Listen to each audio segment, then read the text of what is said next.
everyone and welcome back to Lucky Loaders 15, where I'll be giving you 6 selections for this weekend's racing. Now before I get stuck into them, I just want to go through a couple of things with you. Now first of all, if you haven't done so already, make sure you listen to the latest episode of the In the Saddle podcast, where I was joined by Izzy Phillips and Mark Karosky. And if you want to listen to our thoughts and feelings on this weekend's racing, make sure you give it a listen. I'll leave a link to it in the description box below.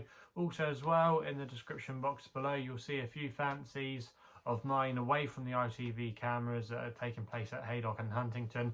That's in my latest Betfair column, so if you want to check it out, I'll leave links to it in the description box below. Also as well, I'm going to be at Ascot tomorrow with Mark Karosky from the In the Saddle podcast, so if you see us and you're there, feel free to come and say hello and maybe we can find some winners together. So yeah, hopefully we can have a good day there.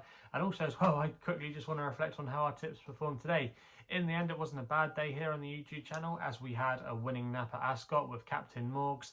To be honest with you, I thought he was beat coming into the home straight. I thought he looked quite outpaced, and the eventual second place horse, Gary Claremont, he looked to be travelling sweetly into it. You know, he looked like he was absolutely tanking, but he made a mistake at the last, and maybe that just cost his momentum. But then our selection, Captain Morgs, put in a good leap at the last, and he was just able to outstay him over the trip.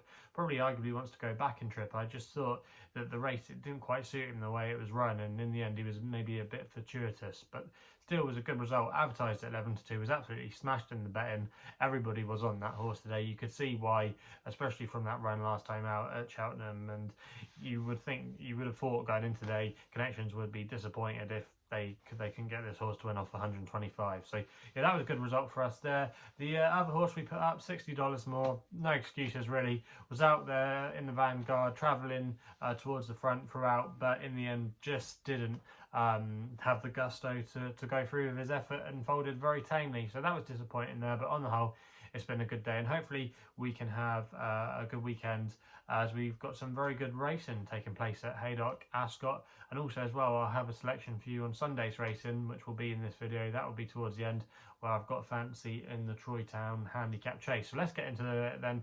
6 selections for tomorrow's racing, or for this weekend's racing I should say, and we're going to be going to Haydock for the first one of them, where we're going to the 1240. I'm going to take a chance here on Silva Eclipse for Ryan Mania and Sue Smith. Currently available at 6-1 at the time of recording. You can get 4 places on this race with quite a few firms, including the likes of Paddy, Power, Betfair, SkyBet. So I'm going to recommend a 0.5 each way selection here. Now, Sue Smith's team have been in pretty decent form, you have to say, this week. Ever since Midnight Shadow won for them last weekend, they've been amongst the winners, and even some of their horses that haven't been winning have been running well. So I definitely think that's something you have to take note of. And Silver Eclipse has got a good record at this track. He's won here over hurdles in the past, and when he hasn't won, he's often made the frame. So it's definitely, you have to say, his favourite track. And he's still relatively lightly racing unexposed over fences. Only had 4 starts. He won one of them at Sedgefield, where he was a convincing winner that day on good ground, which is the conditions he's going to be getting tomorrow. So the conditions really shouldn't be a problem for him. And I just think off a mark of 127, he might have a couple of pounds to play with off that mark. Like I say, he loves this course, and sometimes Haydock, it's one of those tracks that can just suit course specialists. Sue Smith won this race as well a few years ago, back in 2017, so she knows what it takes to win this race. I think he could still have a little bit untapped potential, and I just think he needed that run. He always tends to need his first run of the season. He was last seen finishing 5th at Sedgefield in the Durham National. He travelled for a long way if you go back and watch the replay, but he just got tired in the closing stages. But I think he'll strip fitter for that. He's had a little bit of time to get over it, and I think he's capable of defying his current mark of 127. So he's going to be my first and extra tip of the day. We then stay at Haydock for the 225, where we're going to have my one of my other extra tips here with a horse called Bass Rock for Ryan Mania and Sandy Thompson. Currently available at 8-1 with William Hill, who pay in 6 places on this race. I'm going to recommend a 0.5 each way selection here. Now, Bass Rock, I think, has got a very good chance in this race, and I think he'll go very close. Now, there are quite a few in here you can give a chance to, but I thought Bass Rock really stood out, especially with his run last time at Ayr, where he was a comprehensive winner. He won very easily that day, put in a good round of jumping. That was on good ground. He's stepping up pin trip tomorrow, but that shouldn't be a problem. I think he'll relish this course, and I think he's got solid credentials. He's still only a 5-year-old as well. He's off a mark of 130. I think there's a lot more to come from him. Also as well, his latest run at Carlisle, I should say he won at Carlisle instead of there. His latest win at Carlisle has actually been franked because the second place horse, T's Components Lad, was a winner at Market Raisin yesterday. So the form has a good look to it. And I just think he's going to be really hard to keep out of the frame there. And I think at 8-1, he still represents a bit of each way value there. And that's why he's going to be my selection in the 225 at Haydock. We then go to the next best, which is actually going to be in the 3 o'clock at Haydock. It's the feature race of the day, the Betfair Chase. And I thought Next Destination here had been a little bit underestimated. Trained by Paul Nicholls, Harry Cobden's put for the ride. Currently available at 15-2. Going to recommend a 0.5 each way selection here. Now, obviously, you've got the likes of Appaloosa and Bristol de Mai up there, top in the market. But I just think Appaloosa could be vulnerable. He's not got a strong record first time out. And I just think that this could potentially be the time to get him. Also, as well, he's never been to Haydock, and I'm not sure about the track for him. So that would be at the back of my mind, and I just think he's a little bit too short. I think he potentially could drift out tomorrow, could even maybe go off 9-4. I think he could be quite weak in the betting, so I'm quite keen to take him on. Bristol, I respect him. I think he'll go close, but maybe age could be catching up with him. But I thought Next Destination, this could be his Derby day. Now, the form of his second in the National Hunt Chase is looking really good. Everybody's obviously saying Galvin has obviously franked that form when he finished second behind Frodon. But if you actually look at some of the horses that ran in behind him, you've got the likes of Snow Leopardess, who was very impressive when winning a decent handicap at Bangor on D the other day. And then the 5th place horse, Remastered, for David Pipe. He won a couple of weeks ago at Aintree and could be a live candidate in the Labrooks handicap chase at Newbury next week. So the form actually does have a proper good look to it. And even though, yes, he does need to find unofficial ratings, I think this will play to his strengths. I think the ground would be fine. He's previously won on good, so that wouldn't concern me at all. The cheap pieces are on. He's got plenty of stamina. And I just think the long straight at Haydock will really play to his strength. The cheap pieces, I think, will help him as well. Paul Nicholls as well, I think, will have him fit and primed for this. And I just think there's definitely an each way angle in here. And for me, that has to be Next Destination. I couldn't have Royal Pagal. Just never been a horse that I've actually warmed to. Waiting patiently, obviously warrants respect, but not sure about him. There's just a couple of others in there that I'm not sure about, and I think if the Next Destination is ever going to have his day in the sun, it could be tomorrow, and that's why he's going to be my selection in the 3 o'clock at Haydock. We then go to Ascot for my only selection there of the day in the 3:15. It's going to be my long shot of the weekend.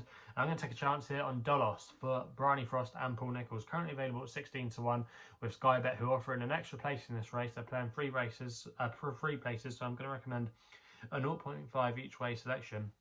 Now, this horse Dolos, a lot of people, I think, are just going to overlook him tomorrow, but I don't think he should be underestimated at all.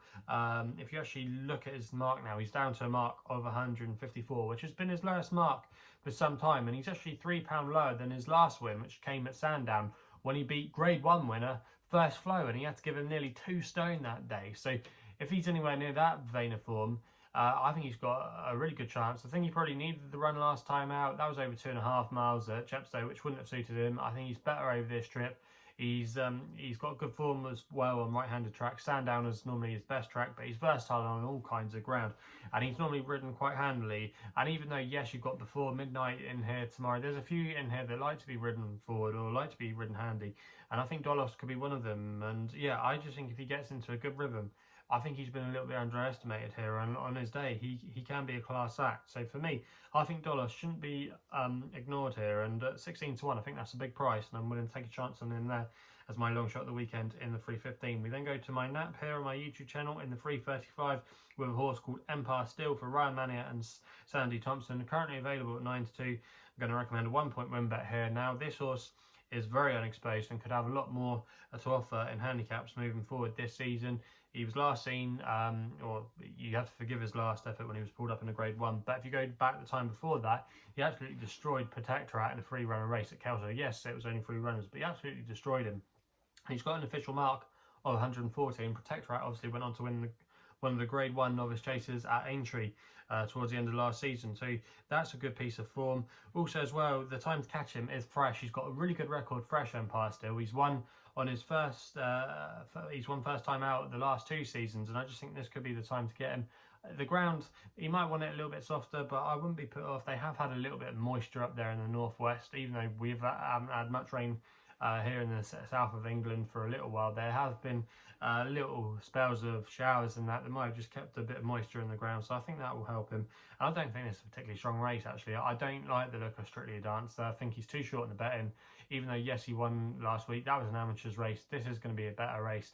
And I think there's a few unexposed types in here, and I think Empire Steel was one of them. And at 9-2, you can still get that price with a few firms. I think that's a little bit of value there, and I think arguably you could potentially go off a little bit shorter on the day. So yeah, for me, he's going to be my nap of the weekend in the 335 at Haydock. We then head to Sunday then for my selection in the Troytown. This can be my extra tip there in the 250, and I thought Mr. Fogpatches was worth chancing here.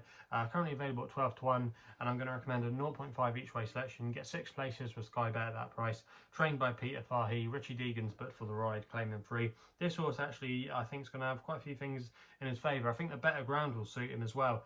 Most of his best form has come on better ground, and if he replicates anywhere near his run to where he finished third in the Scottish Grand National at Ayr back in April, I think he'll go very close in this race. He's got an official rating of 134. I think he could still have a few pounds to play with. I think he could, in time, could be potentially a 140 horse. So I think he has a bit of scope off his mark. And I think this has probably been the target for him. Forgive his run last time where he ran a heavy ground at Cork. That's just not him. I think this will definitely be more to his strength here with the ground in his favour. A previous course winner as well, and sometimes Navan can be one of those course specialist tracks. And I just think, yeah, I think Gordon Elliott's taken too much at the top of the market. And if you actually look for the recent trends in this race, even though Gordon Elliott has had a good record in the past, he hasn't won the last couple of renewals, and it's gone to a more younger, progressive horse. And I just think Mr. Fogpatches could still have a bit more to offer in stay and handicap chases this season. So that's why I'm willing to take a chance on him there. So they're the 6 tips for tomorrow's racing. Let me know in the comments box below what you're going to be back in tomorrow. If you're still enjoying these videos, remember to hit the subscribe button, and also as well hit the thumbs up button too. If you want to follow me on social media, the place to do so is on Twitter, where my handle is at LuckyLoader15.